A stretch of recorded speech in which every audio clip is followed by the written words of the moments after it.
خواتین حضرات، طاقت کے نشے میں مست سوویت یونین جس نے ایک ہفتے کے اندر اندر پاکستان کی گرم پانی تک رسائی حاصل کرنے کا ناپاک عزم کر رکھا تھا۔ خواتین حضرات، یہ سن 1979 کی بات ہے جب روس اپنی پوری طاقت سے افغانستان پر حملہ آور ہوا اور اپنے پلان کے مطابق کچھ ہی دنوں میں پورے افغانستان کی کمان سنبھال لیا۔ ناظرین محترم، اب روس کی ناپاک نظر وطن عزیز پاکستان پر مرکوز تھی، لیکن طاقت کے نشے میں مست ان ہواریوں کو شاید اس بات کا علم نہیں تھا کہ جس قوم کو ہم للکارنے جا رہے ہیں ان کے پاس ایمان کی ایسی طاقت ہے جو سوویت یونین جیسے مغرور طاقت کی نہ صرف ٹکڑے ٹکڑے کر دے گا بلکہ ان کے آنے والی نسلیں بھی یاد رکھیں گی کہ روس کو اپنے سے 1000 گنا چھوٹے ملک نے وہ عبرتناک شکست دی جس کو دنیا تا قیامت یاد رکھے گی۔ خواتین حضرات، یہ اس دور کی بات ہے جب پاکستان کا مقابلہ اپنے سے کئی ہزار گنا زیادہ طاقتور ملک کے ساتھ تھا اور دنیا خاموش تماشا دیکھ رہی تھی کہ روس پاکستان کو چیونٹی کی طرح مسل دے گا۔ روس نے پاکستان کو بھڑکانے کے لیے کئی بار سرحد کی خلاف ورزی کی تاکہ پاک فوج کے ارادوں کو سمجھ سکے۔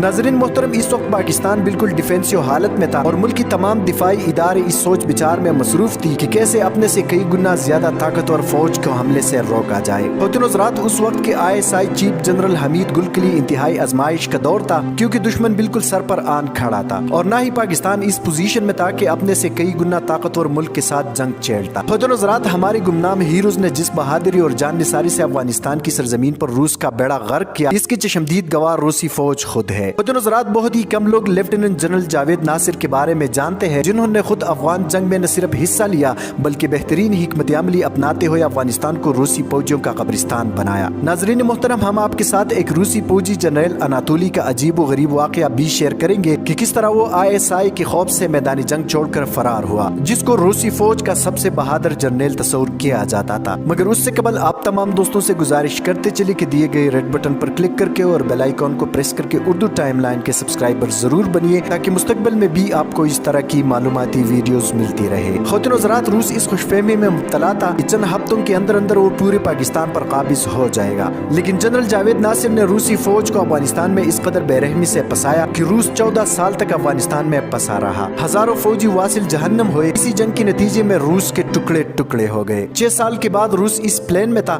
کہ باڑ میں جائے افغانستان اور گرم پانی، مگر گمنام ہیروز نے گھیرا اتنا تنگ کیا ہوا تھا کہ جس سے نکلنا مشکل تھا۔ خواتین حضرات، ان تمام تر کامیابیوں کا سہرا جنرل جاوید ناصر کو ملتا ہے جنہوں نے برستی ہوئی آگ میں دشمن کے دانت کھٹے کیے۔ ناظرین محترم، روس کے ایک جنرل اناتولی جو کہ کافی بہادر اور قابل آفیسر تھے، اناتولی اپنے فوج کی قیادت کرتے ہوئے اگلے مورچوں میں موجود تھے۔ انہیں مسلمانوں سے اور خاص کر پاکستانیوں سے سخت نفرت تھی۔ اسی دوران خونریز جنگ شروع ہوئی۔ خواتین حضرات، یہ مارکا 3 دن تک جاری رہا۔ یہ مسلسل چیختا رہا کہ مجھے پتا ہے کہ ہمارا مقابلہ افغانیوں کے ساتھ نہیں بلکہ ISI کے ساتھ ہے اور پاک فوج کے ساتھ ہے۔ سخت گرمی کا موسم تھا، کئی دن تک فائرنگ ہونے کی وجہ سے دونوں طرف کی لاشیں میدانی جنگ میں پڑی رہی۔ جنگ بندی کے بعد جب اناتولی اپنے فوج کے ساتھ لاشیں اٹھانے پہنچ گیا تو اناتولی نے عجیب منظر دیکھا کہ مجاہدین کی لاشوں سے خوشبو آ رہی تھی جبکہ روسی فوجیوں کی لاشوں سے بدبو پھوٹ رہی تھی۔ جنگ ختم ہوئی تو اناتولی واپس ماسکو چلا گیا اور اچانک گم ہو گیا۔